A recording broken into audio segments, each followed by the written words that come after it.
Hello again, and welcome to Ball Over Passion. My name is Karen, and we are today talking about Arsenal starting their season. Let's put it this way, against Norwich.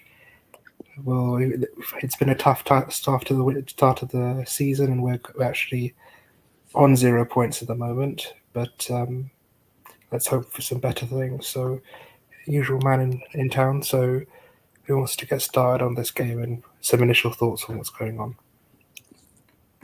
Uh, yeah, this game, Norwich, Arsenal, the the only two teams on 0 points, right? Um, If I'm not mistaken, correct? Yeah. yeah, both -9 goal difference. Uh, this game is a important game for Arsenal in the sense that they really can't afford to lose it. They really can't, and they really need to get a bounce. Not just for the fans, but for the players themselves, because it can't feel good losing three in a row in that fashion as well. So yeah, the players need a bounce, the fans need a bounce, and we just need a win. To be honest, we need a change of fortune, and we actually this game will be important to me to see what our spine does, our spine coming back does for us as a team as and to the result. Yeah, I think this game is really important for how we want to be perceived, right, guys? Like, I think a lot of us can recognize some of the context that's been applied to our start of the season. I think many people who are logical can at least appreciate the circumstances. But factually, when I look at the teams right now, there really isn't a scenario where I see a loss. I'll be honest with you. You look at the type of opposition, what kind of tactics they employ, not just squad quality, but just in terms of how they set up. They're a 4-2-3-1 that like to press in a 4-4-2, and then they retreat into a 5-4-1 if they do get pressured. And if you beat their first press, there's massive gaps between the midfield and defense. You get very much a United versus Wolves situation where you've got two lines of five as opposed to really any transition in there. And they really do thrive off pressuring the buildup. And now, typically, I would be scared in something like that. But when you look at us and having a returning spine in terms of who we have available, it sends massive messages, I think, to the league about where we're at, because I've seen a lot of really weird commentary over the last couple of weeks. I tried to maintain a little bit of quiet, but this idea of a returning spine is something that I don't think people really appreciate. Having your technical leaders and your physical leaders mainly in a team that focuses on transitions when we don't have a strong underbelly. We don't have a midfield that's able to sit in, that's able to weather storms, whether that's central overloads in a city or even whether that's wide overloads in Chelsea. Like, we just saw the two ends of a spectrum of two teams in the best system of both build up in one, but in the other one, central overloads. So I'm looking at two teams that we've just faced recently, and I'm seeing the difficulty in terms of the opposition, but I'm also recognizing that the midfield control we've had has been not existent, and the build-up control has been even worse. And so when I think you include spine players and physical dual experts, it changes the calculus of a team. And I just don't believe that people in looking at the commentary here have really thought about that. Ramsdale, what's he really great at? Elite clip balls wide. What's Tomiyasu excellent at? Aerial competency. I think there's a huge build-up maneuver that we're going to see. And I do think that we'll see Tomiyasu, despite having very few training sessions. I think what you're looking at right now is somebody that we've bought and we've been forced into the market. And while it might be light in training issues, he's got a great grasp of English. He's come from a system that he's performed the exact same role. And so for him, his technical ability takes him out of a lot of trouble. And so you're just going to see us most likely kind of see a window to good build-up, but also a pivot that we all like. I think this is going to be the first time that we're forced into a Lokonga Partey pivot. I've got my concerns. I think people need to recognize Lokonga's limits in terms of positioning. I don't want people to get upset, but the man will give you a look into the future about what we might see in terms of the type of midfield we want. And so I'm just very excited that we get to see a lot of these ingredients in play, because I really think we're going to see just a totally different product. And I'm not going to sit here and then comment that, Mikel has changed things. And I hope most people don't, because we're going to do a lot of the same tactics. We're going to still build in a 3-2-5. You're going to see us potentially press in a 3-4-1-2. We did that against City very, very clearly. Like, I think you're going to see a lot of these formations that we've been seeing for a while. Just the execution is just going to be that much different, because I've always maintained it's a quality issue. It's not a tactical tweak. In fact, if you look at what City did to beat Norwich, it was the exact same model of their 2-3-5. So, yeah, I'm very excited for this game. I don't think there's better opponents either, by the way. Like, we thrive under opponents that come and want to go for a counter press. We thrive under opponents that will take the game to you but leave spaces in the midfield. So I think this is the perfect game for not only just a returning spine, but for us who have maybe confidence issues. I think, we do. We need a bounce. We need to come back. I think really what I want to see now with Arsenal is consistency. I think that's the big thing we've been missing over really the last couple of years, is a consistent lineup. How many times did we change our centre back pairing last year and forced to make as well? It's terrible to see. I want to be seeing now Ben White, Gabriel, and I want to be seeing that for 20, 25 games in a row. Yeah, well, really, I'd love to see it for 30.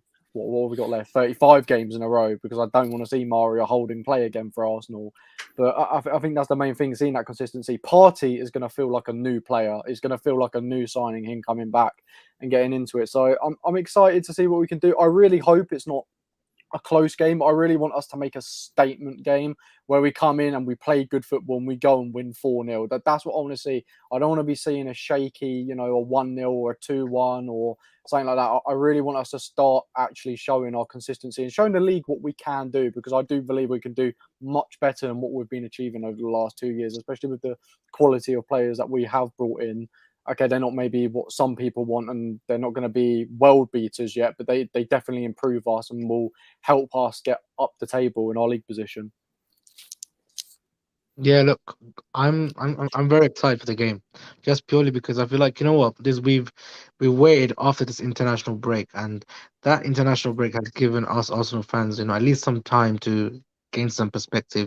We looked at those previous defeats, and we could have said that, maybe it was down to the manager why we lost those games, but at the end of the day, no matter how much we want to push it against the manager, the fundamental fact is that, like Corin says, like George says, the spine wasn't there, and that's true. The spine wasn't there, and this is our first time to even test out majority of the spine. Whilst I actually have doubts that someone like Tomiyasu might play tomorrow, because I feel like he's probably not ready yet. I feel like when we see majority of the spine, including Thomas Partey, Ben White, Gabriel, and just have everybody back, including Odegaard, Emma Smith Rowe, and Saka in the team, I feel like we'll probably see a much better performance from Arsenal. And you know what? One thing I have to stress, and I've been stressing the entire time, I was like, a win is not enough for me from this game. I want to see a performance, and I want to see a big performance. And the reason behind that is because I want us to feel a lot more, how do I say it? A lot more happier. Authoritative. Yeah, Authoritative. I want to be dominant in terms of what we're doing. Yep, yep. Have a lot more authority on the pitch, and to be honest, to give our statement to the rest of the Premier League and show them, look, that what? Yes, you judged us on those 3 games, but now judge us on that game too, and then we can move on to the next game, and we continue on that performance, something to build on, and we go on a run, and we see how far we can go. That's all I want to see. Zine, I'm really glad you made that point, and sorry, Kern, to just jump in. I'm really just annoyed at what fans have been doing on the timeline the last 2 weeks, and I'm tired because at the end of the day, what I want us to do is take our respect back. What right now is happening is teams don't respect us. No, and not only just teams, but our own fans don't respect us. And it's gotten to the point where I think ultimately, whether it's manager, tactics, whatever you want, the players have to show the right to earn the shirt. Let's get back to fundamentals, authority on the ball. When we're looking at build-up, what I want to see is quick movement. I want to see pass and move. I want you to cover your spaces. I don't want you to vacate your zone.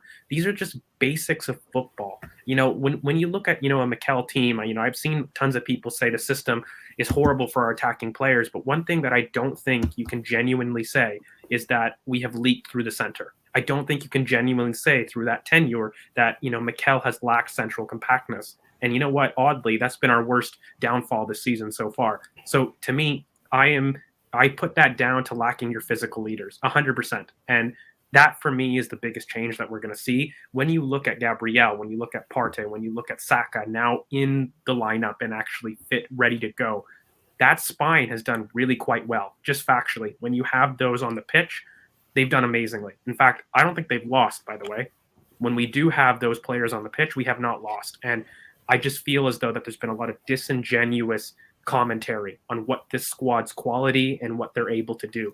And I'm just want them to maybe, we don't want to get carried away on the performance, but I want them to show kind of the back that they claim to have. You know, I really saw a different Aubameyang personally in terms of looking at his application and his running, particularly in City no-win scenarios. And I didn't see a player willing to give up. So I'm very, very confident that not only are we going to see a result, but a performance that Z, you know, you kind of claim. And I think it comes down to authority personally. You know, I don't want us to kind of retreat into blocks. I want us to really take it to them. I want us to actually pressure them. I want us to impose our game instead of reacting. Because I think the biggest thing that we're looking at right now is we're looking at a team that is reactive instead of being proactive. We are a top 6 team in mindset. That has to be the mentality, both in fans and when we comment on games, that has to be it. I hate this idea that we have to keep, you know, massaging people's ego by saying, oh, you know, we shouldn't underestimate the opposition. You know, we shouldn't be doing this and that. Guys, no, this is how you start to gain back your authority. You sit there, you play to your fundamentals, you believe in what you're trying to do, and you play with a certain level of panache that, you know, makes you earn that spot.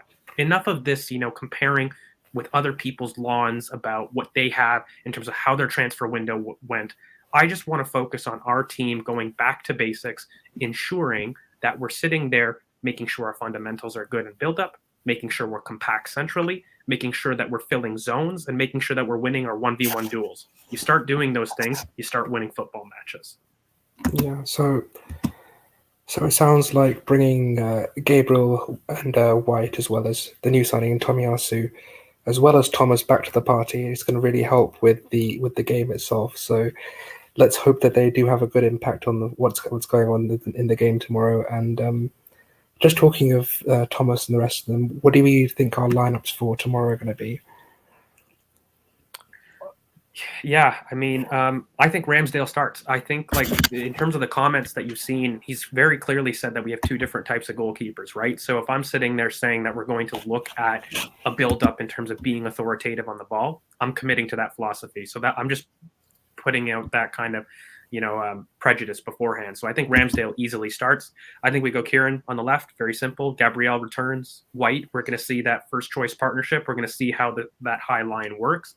And yeah, I've said earlier, I think Tomiyasu, despite having very minimal training sessions, the way that Mikel was speaking about him, he could have very easily said, well, he's just coming back. We don't know.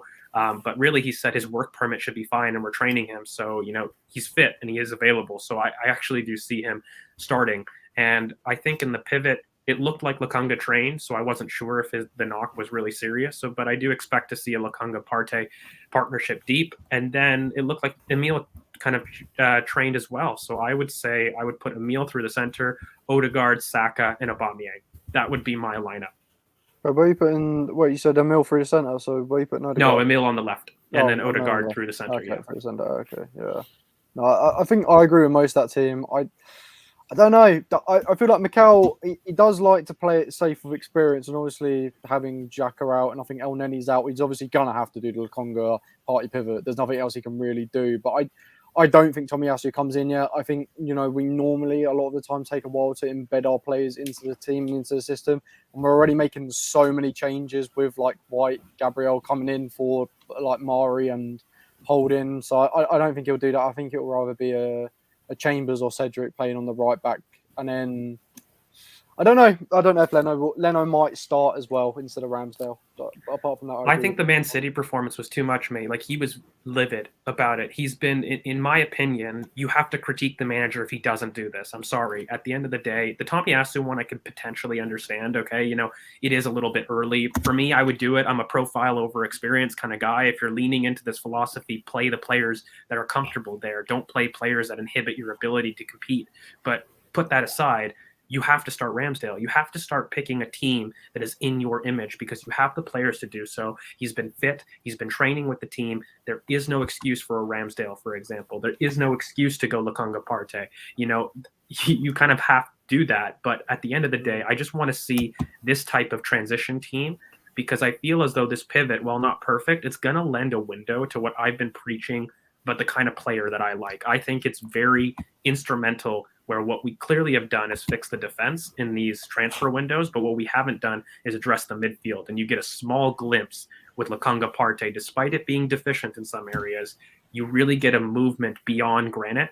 And I think we're going to see that in these next 3 games. In fact, I would go as far to say I think this is going to be a sliding doors moment, much like how Emile came in and Odegaard came in terms of how we want to play. I've always felt Mikel wants to go to something more like this, but I think their actual introduction and forced introduction will make that change a lot quicker than people realize. And I think having Norwich, Burnley, and then Wimbledon is a perfect segue to introducing this kind of transition team that we want to play. Yeah, agree with that as well, man. I think it's just worrying that if he doesn't see Ramsdale as a starter, because you know what, I feel like he could be the game changer for the season, honestly, because I feel like a good goalkeeper is what starts the best build up for Arsenal, and he is key to it. And I heard from the games against Brentford that we played in behind closed doors, Ramsdale was very crucial to the first 2 goals that we scored. And if Arteta saw that and he liked that, I'm sure, I'm sure that he'd want to see that again against Norwich. So, 100%, I agree, man. He has to start, bro. 100%. I think we all agree that we want him to start. I just think Mikel will probably play it a bit safer than what maybe we want. I think we have seen that in the past. I just don't think he's just going to go out and make all the changes. You know what, Willow, mate? I would hear that if Chambers and Cedric weren't so at fault for City. Like the complete breakdown was completely on them. And so I think, Ramsdale is probably a little bit more easier to suggest that we do, right? Because it's very much a clear choice. But I think the Tomiyasu is one where everyone's like, I don't know if he's trained enough, but functionally what we're looking at right now is we've got our leader back, by the way, and that's Gabriel. Like, I know people don't want to hear it, but he is the one that takes charge in those physical duels. He is the one that on set pieces that we look vulnerable, we suddenly won't. And so when you're saying that the defense needs a new leader, guys, we have one. His name's Gabriel, and he just hasn't been able to play. I really think a lot of your defensive worries about what you've seen, it gets really impacted when your big technical physical leader in a team that lacks physical technique is out. Like, it just accentuates your weakness. And so for me, you get those guys in. Tomiyasu will feel comfortable because he's technically immaculate in terms of receiving either side. Doesn't really matter. In terms of him understanding the system and overlap, I think when you surround him with somebody that knows the system with Odegaard and Partey, because that's the big transition, right, guys? Like, you have I think what you've put here, Curran, you have your 3-2-5 with Odegaard dropping into the center a little bit, but the big transition is to go from 3-2-5 to a 2-3-5. And when you have players like Odegaard and Partey that have done that, it's very easy to integrate a new player. So, yeah, maybe I'm forecasting too much, but I'm very much confident that we see that purely because of the form of Cedric and Chambers. If we had Chambers in semi-form, I probably agree with you guys. Like, if he was in the form of last season, I think it's a different calculus. I think Tomiyasu definitely sits on the bench, but I think it's been so dire that he has to come in my opinion. He just has to. So for me, it's quite simple, really. I mean, I agree with George about the Tomiyasu stuff because our right back situation has been so dire and it's cost us points that you can't really feasibly say, okay, we've got a new right back and he clearly is fit and he's clearly ready to go. Yet because he's not embedded into the squad, we need to not start him. I think it's a silly argument. People come in for debuts and perform very well. He understands how to play the game of football. So if he's fit, then why not play him? I do think that this game, even though I really would like to see us go Tomiyasu invert and then go 3-2-5 full, I do see us go with maybe a 3-3-4 or maybe even a 3-2-5 with Odegaard slipping into that right half space, and we try to play our dual 10s and try to build up in that fashion. But I think this happens purely because of the personnel we have available. If we didn't have one of ESR or Saka available, then Pepe comes in, and then this is obviously how we set up. This, I think we set up one of two ways. We either set up like this, or we set up 2-3-5. I don't see us going 3-2-5 straight in this game because I think we're going to try and aggress in this game, and I think he wants to. We're going to try and see Partey as more of a build-up tower, like a build-up control tower type player. He's going to be that guy that's going to be at the base of our build-up in the attacking phase. So you're going to be seeing someone who's trying to control the build-up from in the second phase, and someone you can pass the ball, get short and medium passes into a lot. So you're not going to be seeing him sort of drop deep. He's going to be quite high, and I think that leads Tomiyasu to move back a bit. So I think either this or 2-3-5 are my two types of build-up in this game. I think it's really good. I'll be honest with you, Curran, mate. Like, Odegaard doesn't need to drop back. Like, look at that back line. Like, the one thing I don't think people are understanding is that when Odegaard drops deep like that, this isn't so much a tactical instruction to make the formation work in an overload. It's because we don't have the technical ability. He doesn't trust the players to give him the ball and progress up the pitch. What you're looking at the back there are three absolute towers that progress the ball, and they're going to be able to help us transition quicker. And so Odegaard can stay up. He doesn't have to do this. He can actually stick in the wide space. I really do see us going to a pure 3-2-5. I think Lokonga will drop in deep to help make that 4. You're going to have a 3-1 build-up potentially sometimes, and Partey's going to take the reins. Mikel said Partey has to go and take control, essentially, of that midfield. And that was very encouraging for me. That mainly said that, you're going to give production and progression reins to Partey. So what does that mean? That's really the United setup. We've seen him. Whenever he's taken control of progression, he hasn't done so through the center. He hasn't done so through a pivot. It has been higher up, exactly what you said, Curran. And in fact, if you do analyze him, which I've said for a while, I don't know if you guys saw, but there was a graph that went around in terms of progression. And who was Thomas Partey with? He was with Thiago. Samari. And he was with Thiago, and then Xhaka was with Samari, wasn't it? Exactly. And so, and I've been peddling this for so long. I have said Partey give me a is sec, I'll Thiago. find out. Yeah, and I'll just talk a little bit about it, because what Partey is so good at, and what Thiago is so good at, okay, is not so much picking the ball up from deep. He needs players to give him the ball in that sense. He is excellent at going from the second to the third phase. And what does that mean? That just means entering it into the top of the D, or what we call the zone 14. That is Partey's strength. That is what he has done throughout his entire career, and he's the best person at doing that. And when we had the United setup, we needed somebody to take the ball off the center backs, but just shuffle it along to him and let him control the tempo. All of his best performances have done that. And so I think Lokonga is going to step into that little kind of central role. We're going to see Partey a lot higher up, and Odegaard won't have to drop deep, because we've got now a security in transition, but also a ball progressor that can do it, right? Lokonga, the one thing that I think he's good at, while a little bit positionally unaware, is he can pick up the ball and he plays the pass early. That's going to be so crucial to making sure that we don't have Odegaard drop in deep. Curran, like when we were talking about, is it a 4-3-3 last time? I think my big premise was it potentially was a 4-3-3 in certain scenarios, but not by design, but because we didn't have Chambers, who was technically proficient enough. So he was dropping in, and then athletically he couldn't fill in. So I think when you solve those things and you actually have people that can carry the ball up, carry the ball into midfield, you don't have to worry about that. Why do you need players back there if you already have somebody that's willing to progress up the pitch? So, yeah, I think very clearly we see it, and I think the picture is going to be loading, but what you're going to see is, right here. So when you look at progressive actions versus the defensive actions and looking at CMs and DMs, you've got Partey and Thiago there that are the exact same kind of profile. I've been peddling this tune for almost a year now. Partey is not a lone pivot. We've got to stop thinking about that. That man is a conductor. Just get him as police dog, please. And when I look at this, Lokonga can emulate a lot of the stuff that we look at from a Sumare, we look at those players that I really, really like on the ball. Off the ball is a little bit tough, but when you surround him with kind of your 3 twin towers and Tomiyasu, Gabriel, and White, who are all very forward defending 1v1 defenders. In fact, what's common against all 3 of those guys? They're excellent 1v1. They're excellent ahead of the ball. So, yeah, I just really happy to see maybe this transition a little bit more. The graph upsets me. I'll be honest. Everyone knows how much of a Samari fan I am. I think people do racial scouting. I really do. It annoys me. The man is a lot more Shaka than people think. And it's why I wanted him to partner Partey. He is not the same as Partey. He's very, very different.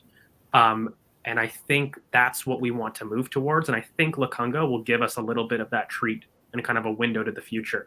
But guys, even without that, I think Shaka's a lot higher than what people think. Despite him being limited and what he is limited at, there are things that he can do that are well, and they're very, very good. You just have to make sure that we kind of transition away. I think that's the big thing. I don't think anyone disingenuously think, he's totally shit. He definitely has his uses, but we're looking towards something else in midfield, guys. And I think we're going to see a lot of that. It's the fact that he consistently takes himself out of games in terms of going to ground, in terms of his discipline. It's the fact that you can't rely on him to always, you can say 100%, I know that Granit Xhaka will be on the pitch when we leave the pitch. And that's my issue with him. I don't think that you have a player there that you can say, okay, I can trust you in transition. I don't think you have an athlete there that you can trust. You just have someone that is very easily shirks responsibility for me. He shirks responsibility by actually consistently going to ground, like the Man City tackle, which fair enough he got the ball, but the fact of the matter is by going to ground like that and not staying on your feet, you're saying to your teammates, I don't really care. I want to make this tackle so I can either look like a badass or you guys can cover for me. And that's my issue with Granit Xhaka. And I think you need to have someone like this graph shows, someone like a Bissouma who is great in defensive actions. He's not worried about being a progressive. The midfield is not all about progression. It's obviously a great trait to have, but we have so many progressors in this team already. You've got the likes of Ben White, you've got Tomiyasu who can make good runs. You have players in this team that can progress the ball, Partey obviously. But when you want someone in your midfield, you need someone who's able to go, okay, I will get the ball back when we lose it. And that's not Granit Xhaka. If Granit Xhaka does that, he gets sent off. And that's why I don't think that he's someone that is long-term for this team. And that's why I wanted him gone this summer. But it is what it is. And he is, as George says, he's not a crap player. He's a very good ball progressor. He's a good passer, and he has a very decent shots on him. There are things that you can take away from Granit Xhaka and be like, okay, that is okay. I don't mind having that in my team. But there's too much to say I want that long term. And I think missing out on Bissouma this summer is probably going to be something that we look back and think, why did we not go for him? And Samari for me, I'm still very upset. And I think this graph completely shows. So I don't want to hear the idea that he is similar to Partey. I really don't think people have watched him if they really do think that he's too similar to Partey, because he is a progression machine. He always has been, and he just carries the extra athleticism that everyone wants. In fact, he is the antidote to everything that people claim. If you really like deep-lying playmakers, the man is that. He can do it. He's a progression machine. If you want somebody that's athletic, he is that. He can do it. He is versatile, and I think that's the big thing that maybe you can take away from this game is we've got some players right now that have some spine. I think one of the big thing that everyone's looking at from the past 3 games was, regardless of tactics, everyone felt that the performance wasn't on. Is that fair? In terms of, of course, no authority? Well, the one thing that you do when you add 3-6-2 1v1 duel experts is what? You add a little bit of authority in the match, a little bit of, I'm going to hurt you. And that's fine. We need a little bit of that. So, yeah, I'm very excited about this. I don't know what you guys feel about what we have to look forward to the game. I just feel like there's a little bit of respect that needs to be taken back, because I'm seeing some lunacy about we got to be worried about Pookie. Guys, like, come on. Let's not chat shit, though, because at the end of the day, we chat shit about Brentford and they beat us. I know it is external things happen, but anything can happen. I don't know. I don't know about that, but anything can happen. Do I think we'll win? Yes, I do think we'll win. Do I think we'll give a convincing performance? Yeah, I do think we'll give a convincing performance. So I'm kind of with you on the Pookie thing, but look, you can never know. It's a football match in the Premier League, so there's never complete and utter certainty. You know what it is, Willow? What happened in Brentford that put us under the cosh? I'll tell you. Leno passing it out to Mari and booting it outside in the first 5 minutes. That doesn't happen with Gabriel. That doesn't happen with Ramsdale. So when you're looking at the narrative of that match, which already was ridiculous, this is why I think context is super important here. It's a different team. It is a different team, unless we get a Wolves moment where we get a surprise red card and things totally go on its head. That was ridiculous, where we should have been up 3-0 in that game. But regardless, you can get those. Of course, it's football. But on paper, this is the easiest matchup that we could get. Yeah, 100%. I do agree with that. But there's always that extra. I just hope as well, like certain people can come into this team and take the opportunity. So you are right, George, and I'm wrong, and Aaron Ramsdale does start. But to be fair, I am more. I'm 50-50 on Ramsdale starting. I don't think Tomiyasu will start at all. But I really hope Ramsdale takes that opportunity. Does brilliant distribution. Doesn't fuck up with any saves. Does well. If he does have to do anything in the game, he doesn't lose concentration, which does scare me a bit, maybe because he hasn't really had to deal with that as much on, against, when you're playing for the Sheffields and the Bournemouths, you're always concentrate because you're always having stuff to do. While when you are in like an Arsenal team, and hopefully we are more stable, there will be less to do. So when you are called upon, you do need to be a lot more concentrated than if you're a keeper for them sides.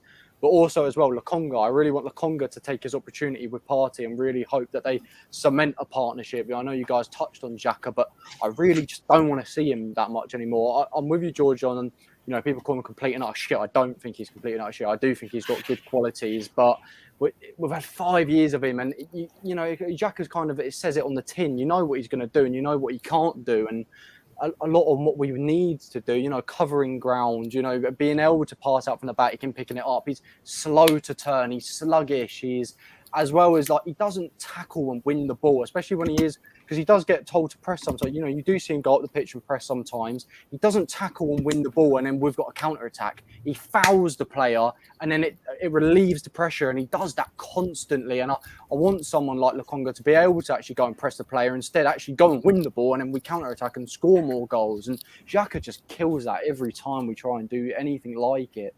I think the team is moving past them, though, mate. Like, if we're really being objective right now, a high-line team doesn't shoot Granit Xhaka, especially one that isn't surrounded by 4 or 5 options that have 2 8s critically in. And, we just haven't seen that. So I think what you're getting is we're getting a movement away from him. It's just, we just got to be patient, guys. I just really think we see a new team. I just hope people don't say that, Mikel has changed things, because I really see us having a very comfortable, I'm sure we'll do score predictions, but I'll tell you right now, I see a very comfortable 3-0 win. I see us doing a lot of the same build-up principles that we wanted to do, but with our new spine, it just looks a lot better. And I do think Aubameyang scores too, and he gets started. He gets off the mark. That boy has looked sharp. And with the space that Norwich have, it really plays into this. It really does. I think that if you look at City and how Norwich have actually fared well, it's once you beat that press. And if we've got a build-up competency like I'm predicting, then that should be no problem.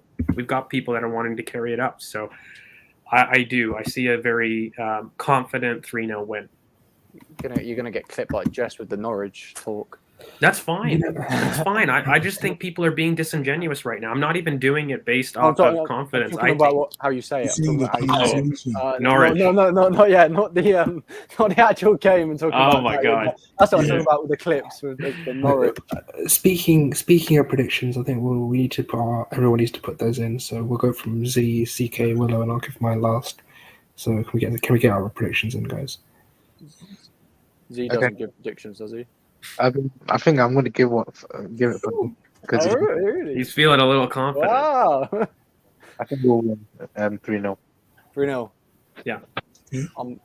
I'm going 4-1. I think we'll concede. I think Norwich will get a goal. They haven't had a goal in 3 games as well, so I think they'll get like some shitty goal. But I think we'll get 4. Well, as a joke, I said to George 9-0, but I think it's going to be.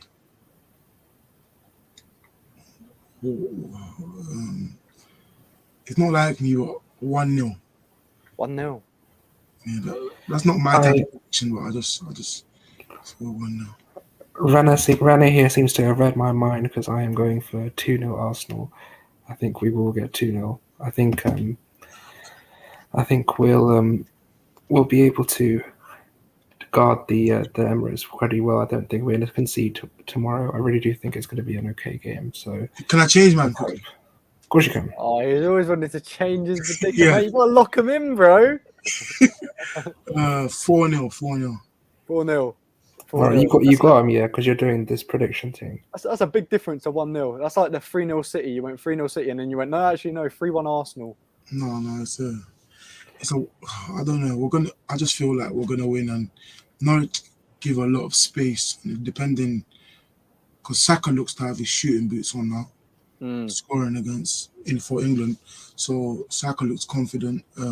Not even just scoring, mate. The way that he was taking on people again, versus Andorra, I think it was, right? That whole game was immense. He was coming in deep, and he wasn't doing that before. He looks fit again.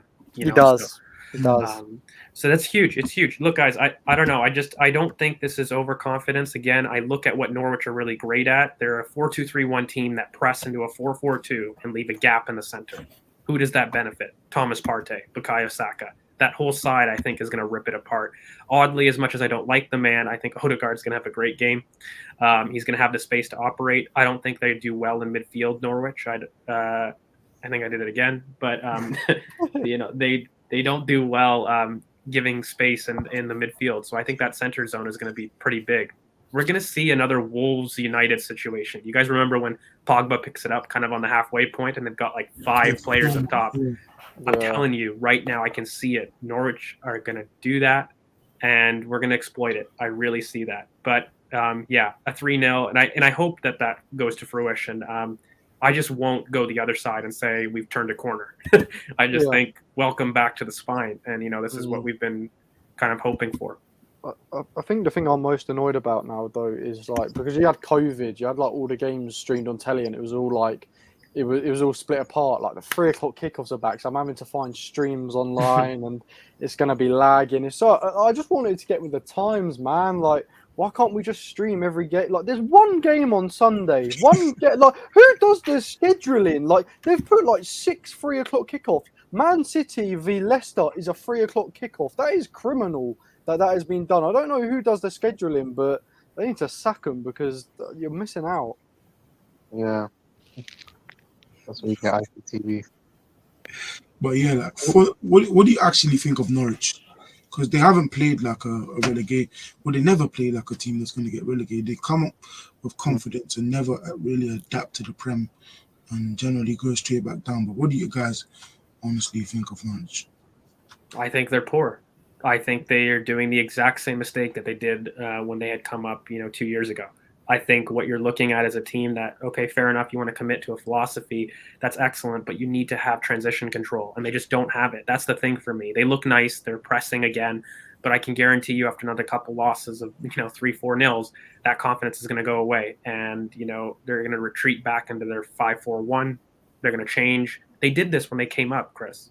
Like, they literally followed this story. The first 5 games to maybe 8 games, they pressed. They got ripped apart. They got maybe like a couple goals. I don't remember exactly what they did, but they didn't score. They had trouble scoring because Pookie was the one that went on a hot streak, if you remember. He had consistent goals. First month. Yeah, and he just got goals every game, and then it stopped and it dried because you're looking at a team that just has too much space in the middle. You really are. So I personally think they're poor. I really do. I mean, I think the thing is, go on, man. I was going to say, like, one thing we need to actually watch for is, regardless of how Norwich play, and we already know how they're going to come and play tomorrow. They're going to try and press us. They're going to play with high intensity, and they're going to try and play their beautiful football. What they, whatever the manager sees with their philosophy.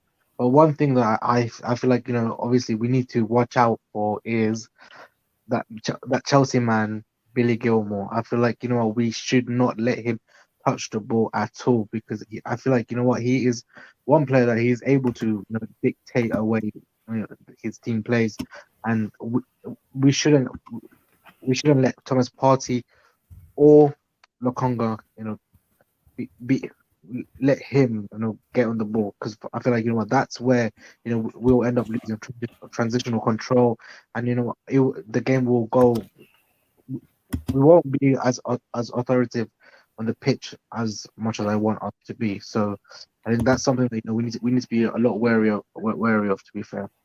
But I think, Z, we're going to do the exact same thing what Emile Smith-Rowe did on Bernardo Silva. if you look at the first 10 minutes of that Manchester City, it's why I don't just throw out numbers, but it was a 3-4-1-2. And Emile Smith Rowe was tracked with dropping into the Bernardo Silva, who went in the half space. We're going to have the exact same thing with Gilmore. I'm telling you right now. So I think we're going to see that. We're going to have him on there, and we're going to have Partey who's able to step up. So if Gilmore does beat, because he is a good player, right? He does have that ability to kind of take you on the half turn. Partey is going to squeeze the space. And so instead of Emile doing it on his own, which is what happened with Bernardo Silva, and that's how we got caught back on the goal, we had no one to meet him as he was going to pressure. And so we have no ability to squeeze. So we had similarly big spaces in midfield. I don't think that we're going to have that with his spine, essentially, is where it is. Ben White's going to step into midfield, guys, too. It's 100% what he's able to do. And, he did it for Brighton. So while I think we may differ, I know Curran believes it'll be a little bit more inverted on Tomiyasu. I truly feel we're going to see an overlap. We're going to see Ben White step up because he did it for Brighton. That's what he did. And, Partey's going to be higher up anyways. He's going to fill in that spot. And, Ben, he has played DM for quite a bit at Leeds. So I see him in that zone. Not that he is a DM, but I just tell people he's going to step up into midfield. And we're going to control the space, I think, in my opinion. But, yeah, I can't wait to see us on the halfway line, yeah, to be honest, because we were seeing it all pre-season. And, it was working and we were scoring goals against the Watfords, the Millwalls when he played Partey Lokonga on the high line. But, since Partey and Gabriel were out, there was no high line. We went backwards and it was not a good look and it didn't benefit us. And having Xhaka out, is it a 3 game ban or a 1 game ban? 3. Yeah, I think the 3 games that are coming, Partey Lokonga will really work because the battles in midfield will be less. So I will have less fear in transition. But yeah, I think this high line will benefit us. And I just want to smoke Norwich, to be honest. Because all the talk of the past week, I just don't even reply anymore, man. I just let people talk at this point because it's been getting long, to be honest. Yeah, Willow, any other thoughts on this game? No, just let's just put it to action now. That's what I want. I just want our team to put it to action and actually show us what they can do with that spine. It's not just about this game. Let's get rolling. That's what I want. We've got 7 really winnable games now, and that's what I want. I want us to go on a big streak now. For me, there is no room for error. We've got the spine back. We've got every player that we need to actually go on a win streak. So it's not just about the Norwich game. It's about actually doing this and starting a movement and start actually gathering them points together. 7 winnable games. I want to be winning this Norwich game, Burnley game, the Tottenham game. I really hope that in 2 months' time we're undefeated. I think what's really beautiful about these games is they're segmented by an international break. And so you don't have to look at them on so much of a run. You basically look at them on the 4-month games. Because I'm pretty sure it's 4 games before the next international break. I swear it's on the 15th, isn't it? So you look at it in 4-game intervals, if you hear what I'm saying. You've got these like Norwich, Burnley, and Wimbledon are very easy lead up. And then, of course, Spurs is a tough game, regardless. It's Spurs, it's Derby, it's a tough game. But off the back of kind of a 3-game little winning run, and, with Granite back, you get a complete squad. So I think that's your next toughest game. You survive that, you go into the international break, and you get good vibes. And so for me, I think this is a very good opportunity. I'm with you. I think this game stretch, I've always said I want to give Mikel 10 games, right? But I have no excuses for Mikel. I just want to make that clear because I feel as though people think I'm a sympathizer for the manager and I only have Google eyes for that. I don't. What I've always said is I want the spine. Now that my spine is here, perform.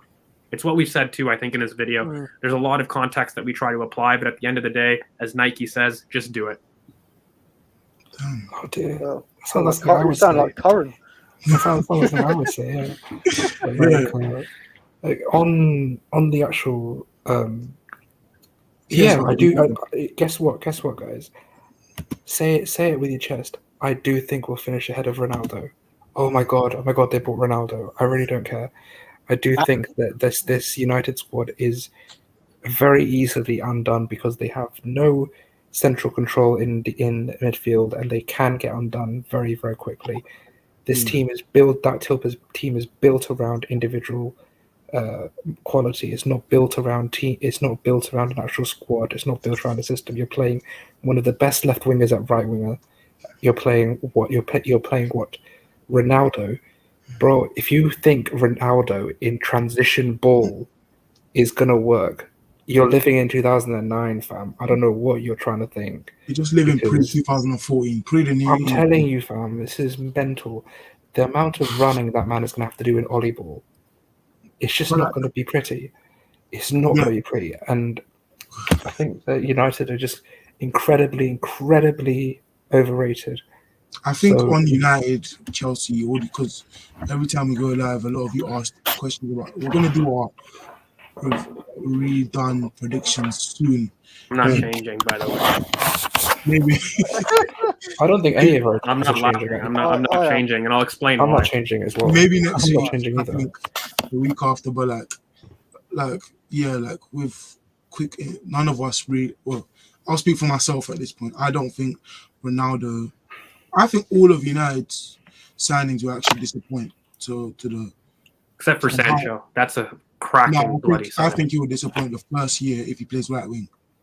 Well, how they'll play him, yeah, Bro, but they that's still didn't. They a didn't cracking buy signing. unless they start playing Dallo. He's going to be he's going to be very And underwhelming.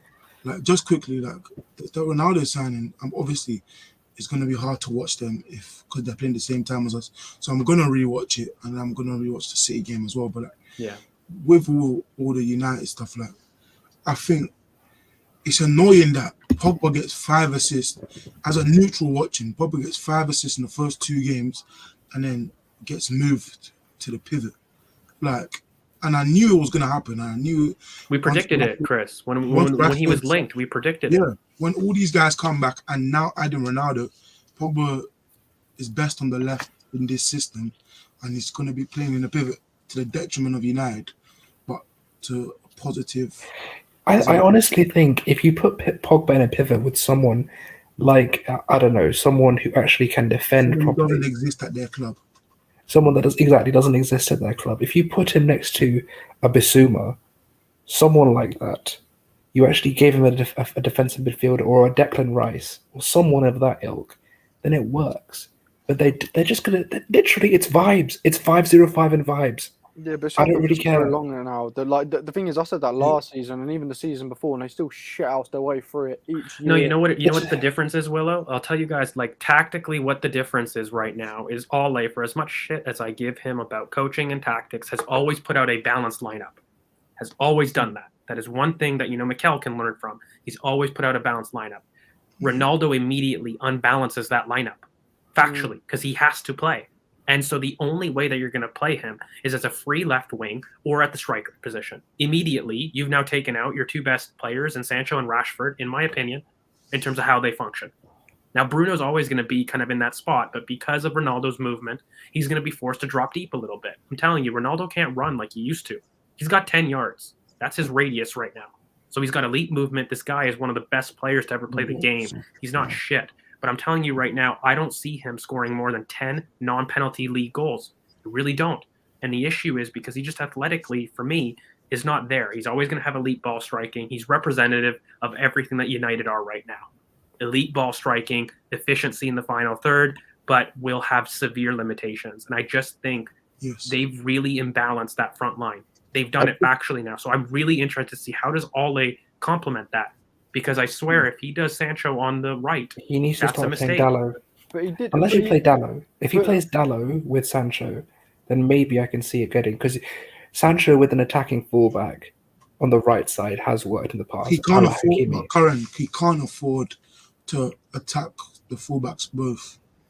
Yeah. If he's going to play Pogba in the pivot. But Sancho He's played on gonna the play left. Pogba in the pivot. Sancho Yeah. played on the left in his first game.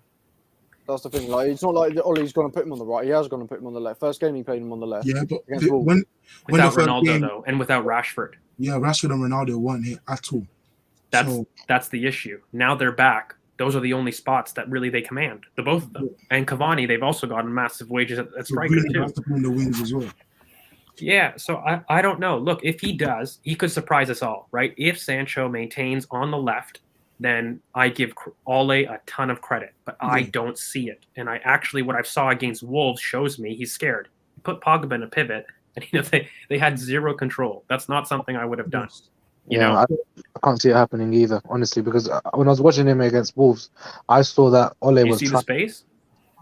Oh God, that's a completely different topic to speak about, I know. because I was surprised about that. But when I saw Sancho playing on the right, and then um, Sancho was not. He didn't look like the player that we saw him out in Germany, and that's when I started to realize that, if Ole uses him the way we all predicted he would use, then bro, that is just probably the biggest waste of money that he's probably done. And now that they brought in someone like Ronaldo, it's probably going to force his hands, and Sancho will have to play on the right, and someone else will have to make way. Well, he Bro, has now because Sancho and Shaw is peak. It would scare me. Like Sancho and Shaw on one side would actually like terrify me.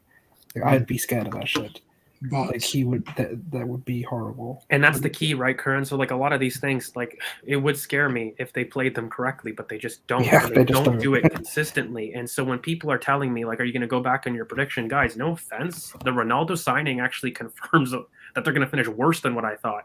I actually thought they could have finished better, and I'd have to alter in the opposite direction if they had got a midfielder. If they had actually signed in somebody that would solve a hole, I actually think Ronaldo lowers my projection on what they're able to do, because he's going to have to play. I He's had them gonna have to fifth, and I'm still having them fifth. I don't really give a shit. week in, week out, he's gonna have to play under. The thing is, the person they use to make way for Ronaldo, meaning now they only have two right wingers in Sancho and Greenwood, and on the left they have Martial, who's now back, and Oli keeps speaking about him, so he's definitely involved. And obviously Rashford came back the week before Ronaldo came, so he's going to be involved as well. So now they have four wingers, and two only play on the left, and Sancho and Green are the ones that play on the right. So it's clear to see who's going to play on the thing. Like Van der Beek also doesn't play.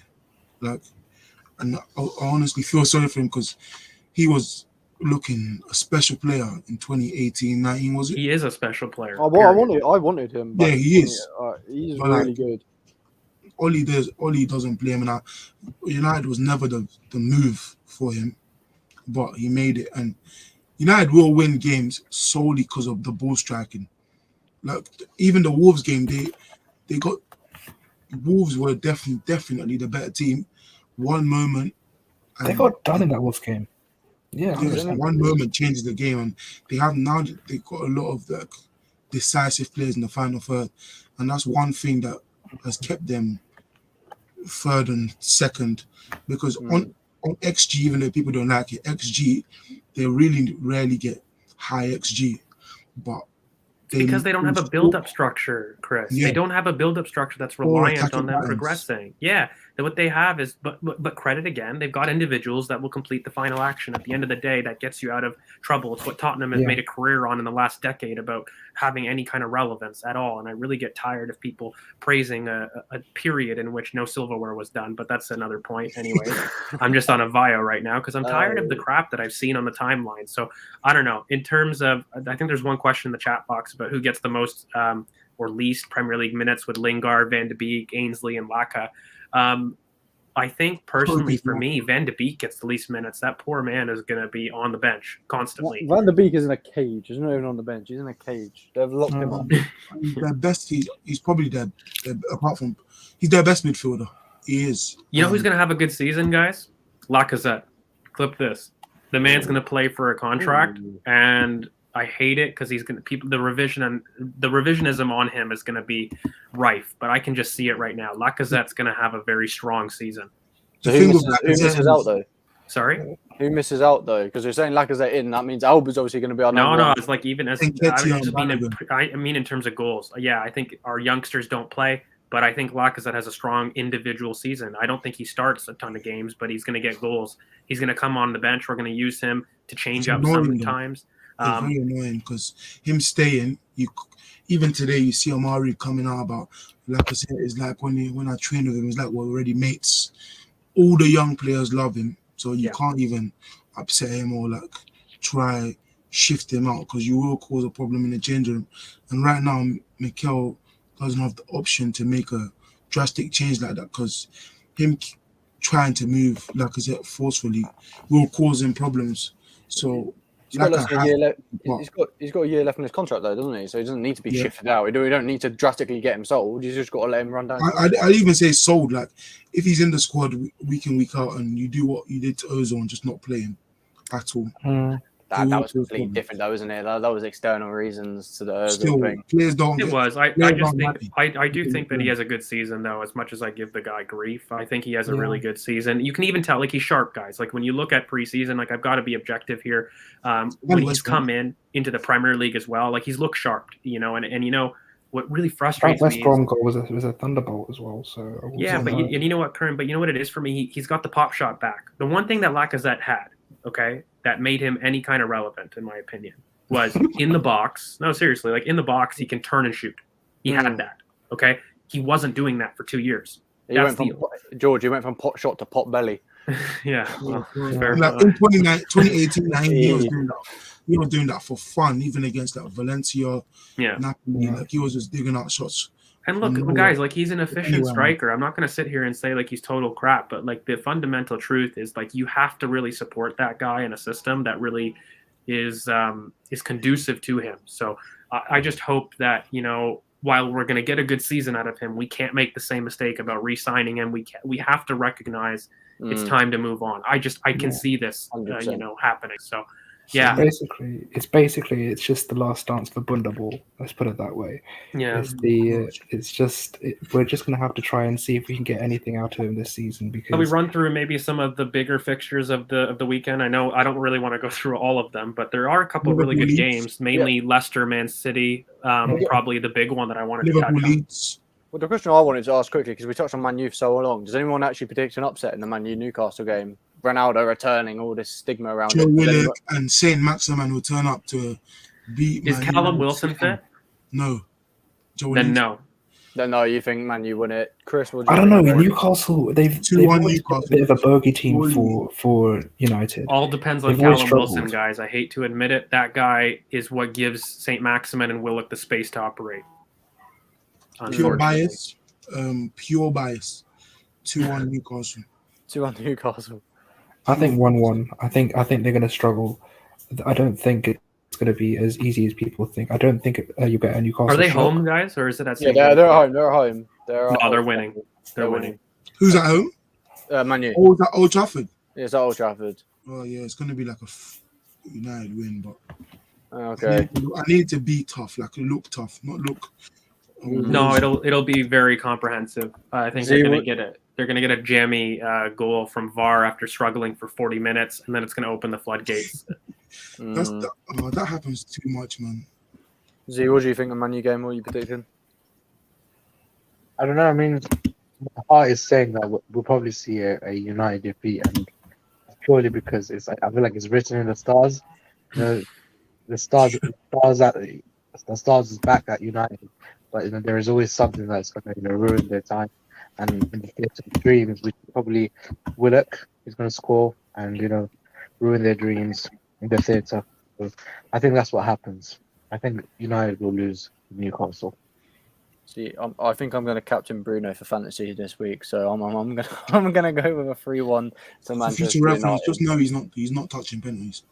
Yeah, he's not touching penalties. He better be. Ronaldo just missed one in international break. It'd be ludicrous. Yes, it does. It should mean everything. It's ludicrous. If they let Ronaldo and you think him missing one means something. Yeah, the guy missed 60 free kicks in a row and kept taking them. Nah, I don't care. They shouldn't be allowed. Bruno should not be allowing that. No. Wait, you think Bruno? Okay, Bruno doesn't have a say when it comes to that guy, but I think Ronaldo is now the talisman, like he is wherever he goes.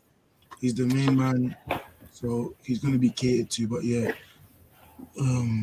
Bruno doesn't miss a pen. Ronaldo does. I know what you're saying. So yeah, you may be right. Ronaldo should may be taking them, but that shouldn't be the case. Ooh, I'm watching that Palace Tottenham game carefully. What about the other game I wanted to bring up was Money Bags versus the Money Project. So Chelsea versus Aston Villa. Come on, boys. Is it? I swear. Emmy squared. No Emmy squared. I think no, but isn't Martinez out, guys? Yeah.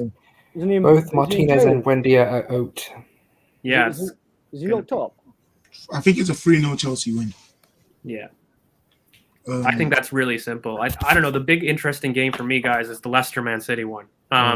Leicester are the exact type of team that's trouble City. They've also got the players to trouble him and compete in central positions. So I predict an upset there. I think it's a 2-1 Leicester, in my opinion.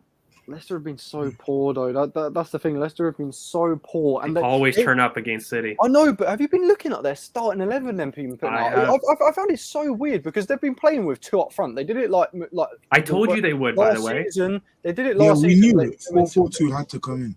No, but they haven't been doing it. They've literally been. They switched to it. But they switched to it in the 70th minute. But 70th minute. Yeah, but that's what I find weird because they went for 2 up front.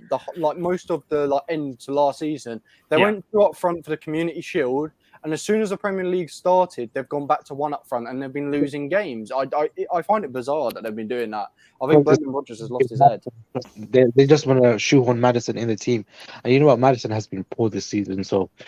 He hasn't started well, has he? I mean, the Community Shield, he was immense, and then in the league, he hasn't started too well. But I just think Leicester always show up against City. They're the exact kind of team that would trouble them. With Daka, they've got a striker now that can exploit the center overload, and of course they got Samare, who I think the minute he becomes a regular starter, their season turns around. Right now, he's kind of been in and out. But I just think that's a perfect game for City to be vulnerable, really. So, yeah. With these games, looking at them now, it's annoying to me that a lot of essentially all the 3 p.m. games, apart from the Watford game, are interesting. Yeah. But that's what I was saying about the fixture. Even the Premier League themselves should think monetarily it would be better that they separate them. Yeah, it's a joke. Watch more. It's a joke. I don't know why they're doing it. They need to get out of the Stone Age with it. I don't get the views they would have got during COVID times would have been. I know obviously everyone was at home, but still because they spread out all the games. I don't know about you guys, but I was watching so much live. I was going from one game to the next on Sundays. I don't know why they do it. One game on a Sunday. We weren't even doing that pre-COVID times. I don't know what the planning is of that. I don't know if there's a special event on in England. I just find it bizarre. It's ridiculous. Wait, what? Yeah. What do you guys think about Leeds Liverpool? I think it flatters to deceive.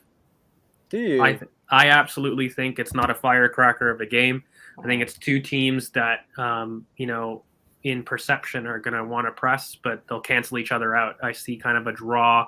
I think not draw, but I think Liverpool win, but a very dull win. I think it's a 2-0 Liverpool and Salah just mad efficient. We've already started. I wouldn't say 2-1 Liverpool. He has no choice. I think 2-1 Liverpool.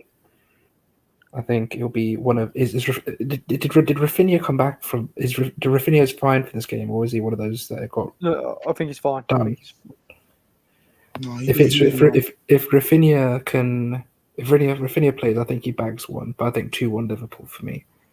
For Liverpool, anytime they win, Salah will be 9 times out of 10. Salah is on the scoreboard. So predicting a Salah goal, it really is I think Salah scores, and he has to, because no one else really steps up at this point. But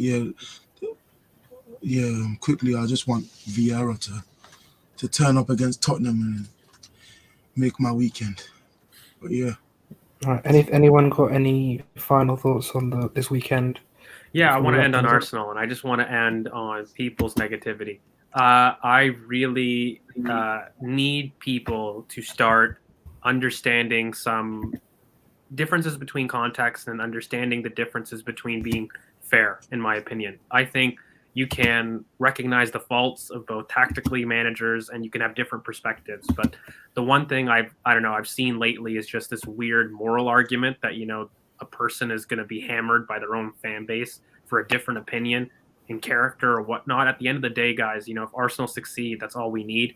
I don't care if I'm totally wrong and I want to pivot and we do it in a 4-3-3. I don't care. I care as long as we win. And I just want us to maybe get that respect back, because I've seen too much crap on the timeline, too much submission in terms of authority. If you want the players to do that, you got to do it as well. And that's not saying that, we're going to go and smash every team and blowing kind of rainbows up there. But for me, it's about making sure we earn that authority to get that respect back. I want that on the pitch, but I want that off the pitch as well. I want us to sit there and say, you know what, looking at Norwich, we absolutely should be expecting a very easy win. We're expecting a win because we got our spine back. We're expecting a win because we know the potential of this team. And, absolutely, we need to start thinking about being a top 6 club. Not, making sense and saying, oh, I want to make sure that we're taking into account this team and that team. No, look at your own lawn. Let's make sure we get back to fundamentals, and let's just get back to supporting the team. If it doesn't work out, it doesn't work out. Fair. But enough of this kind of infighting, because I'm really getting tired of it. We all want the best for Arsenal, and it's not about you being right. It's about Arsenal succeeding. That's all I wanted to say. Yeah, for me, I just want an easy weekend because the past 3 have been hella stressful. And I just want people in general just to be a bit calmer, to be honest. Because for me, if we win, everyone generally will be calm. And then some will get carried away, as they always do, either result, a win or a loss. But in general, I think the fan base will be calmer. And I just think the weekend will just go along more smoothly if we pull out of the park and win, because for me, I'll have less people eyeing me, and I just want Arsenal to thrive regardless of the situation. But yeah, as we've all predicted, a win. There you can see it. Remember it, because I don't want people to change when they lose points. But yeah, Karen, Willow, Z, any final thoughts? No, me too. Look, I just want to go a week without hearing. Z with anything? Karen's lagging. Go on, Z. I was saying, look, I just want to go a week without hearing, Saliba should have stayed at Arsenal. That's all. That's all I hope for. And then, obviously, hopefully, we win tomorrow. Yeah. So, how's Karen's lagging? I think Karen, are you back, or are you still lagging? No, I'm fine now, but just Okay, yeah. I'm back. But I'll have some Willow, then I'll wrap it up, man. I think everything's been said. Really, let's just hope for a win and have a good weekend, guys. All right, cool. So, a couple of things. As we're going to be doing the revised predictions for the season coming up soon, we'll be doing a Tomiyasu. We're going to be doing a Tomiyasu review. I've personally, this is one of my first scouts, proper 10-game scouts, so I'm quite happy to talk about it. We're also going to be doing, obviously, a reaction to the game and lots of other content. The one main thing I want to say to people, while we still have a lot of people here, is we're really getting close to being able to be monetized in terms of watch time, but we really need you guys to drive up the subscribers now, because we can really start to increase the quality and increase the level of the content as we get further and further along in this journey. So if you haven't already, please subscribe, please share it with your friends, make sure you follow everyone on Twitter, and make sure you do try and interact with us. Get on the Twitter we have as well, at BoP Footy, and let's try and grow this thing as large as we can, because we're really getting close to it on the watch time hours. I think because we do a lot of lives and the podcast as well, longer content. Please make sure you let us know if you want different type of content, like if you want shorter videos, longer videos, more podcasts. Let us know. And make sure you do subscribe and follow to everyone. Make sure you do subscribe to the channel, the main thing is. So on that note, thank you everyone. I want to make sure that I thank everyone for tuning in, and thank everyone on the panel for contributing. But for now, I think that's going to be all from us. So see you next time. Please like, subscribe, and follow everyone. Bye-bye now.